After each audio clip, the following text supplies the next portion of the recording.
வணக்கம். இன்றைக்கு கால்சியம் சத்தும் இரும்பு சத்தும் எந்த வகையான காய்கறிகளில் அதிகம் நிறைந்துள்ளது என்று பார்க்கலாம். பீன்ஸ். காய்கறிகளில் அதிக நன்மைகளை தரக்கூடிய காய் பீன்ஸ் ஆகும். பீன்ஸில் கால்சியம், இரும்பு சத்து அதிக அளவில் நிறைந்துள்ளன. இதை அடிக்கடி உணவில் சேர்த்து கொண்டால் எலும்புகளின் வலிமை அதிகரிக்கும், இரத்த சோகை நீங்கும், சிறுநீரகக்கல் வராமல் தடுக்கும். கர்ப்பிணி பெண்கள், குழந்தைகள், வயதானவர்கள் என அனைவருக்கும் மிகுந்த ஆரோக்கியத்தையும் நோய் எதிர்ப்பு அதிகரிக்கக்கூடிய காய் வகை ஆகும். பீட்ரூட். பீட்ரூட்டில் அதிக அளவில் கால்சியம் மற்றும் இரும்பு சத்து நிறைந்துள்ளன. பீட்ரூட் காயை அடிக்கடி சாப்பிட்டு வந்தால் உடல் அசதி நீங்கும், இரத்த சோகையை குணமாக்கும், மாதவிடாய் கோளாறுகளை சரி செய்யும், உடலில் புற்றுநோய் செல்களின் வளர்ச்சியை தடுக்கும், உடலின் நச்சுக்களையும் கழிவுகளையும் நீக்கக்கூடியது. அவரை.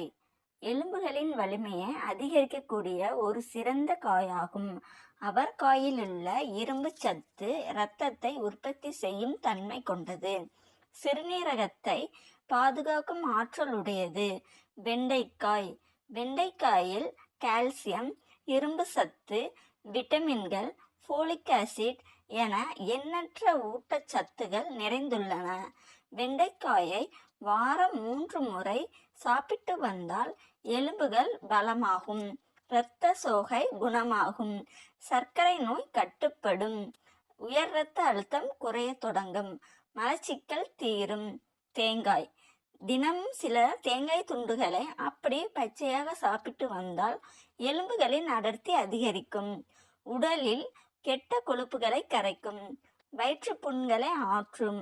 இதில் உள்ள இரும்பு சத்து புதிய இரத்தத்தை உற்பத்தி செய்யும், உடல் சோர்வை போக்கும். முருங்கைக்காய். முருங்கைக்கீரையில் உள்ளதை போன்றே முருங்கைக்காயிலும் அதிக அளவு சத்துக்கள் நிறைந்துள்ளன. இதிலுள்ள கால்சியம், இரும்பு சத்து, மாக்னீசியம், பொட்டாசியம், அமினோ அமிலங்கள், விட்டமின்கள் போன்றவை உடலில் எலும்புகளையும் நரம்புகளையும் வலுப்படுத்தக்கூடியவை. வளரும் குழந்தைகள், கர்ப்பிணிகள், வயதானவர்கள் என அனைவரும் எடுத்துக்கொள்வது உடல் ஆரோக்கியத்திற்கு சிறந்தது. பூசணிக்காய். பூசணிக்காயில் அதிக அளவு கால்சியம் மற்றும் இரும்பு சத்துகள் நிறைந்துள்ளன. இதனால் இக்காய் கிடைக்கும் காலங்களில் தவறாமல் எடுத்துக்கொண்டால் உடலில் நோய் எதிர்ப்பு சக்தியை அதிகரித்து உடலை வலுப்படுத்தக்கூடியது. கத்தரிக்காய். கத்தரிக்காயில் அதிக அளவு இரும்பு சத்தும் மற்றும் கால்சியம் சத்தும் நிறைந்து காணப்படுகிறது. கத்தரிக்காயை அடிக்கடி உணவில் எடுத்துக்கொண்டால் உடலில் இரும்பு சத்தை அதிகரிக்கும், இரத்த சோகையை தடுக்கும், சிறுநீரகத்தை பாதுகாத்து சிறுநீரக கற்கள் உருவாகாமல் தடுக்கும். கால்சியமும் இரும்பு சத்து குறைபாடு இருப்பவர்கள் இந்த காய்கறிகளை உணவில் தவறாமல் சேர்த்து கொண்டால் நிச்சயம் உடல் ஆரோக்கியம் சிறப்பாக இருக்கும். இந்த பதிவு உங்களுக்கு பயனுள்ளதாக இருந்துச்சுன்னா லைக் பண்ணுங்க, சப்ஸ்கிரைப் பண்ணுங்க. தேங்க்யூ ஃபார் வாட்சிங்.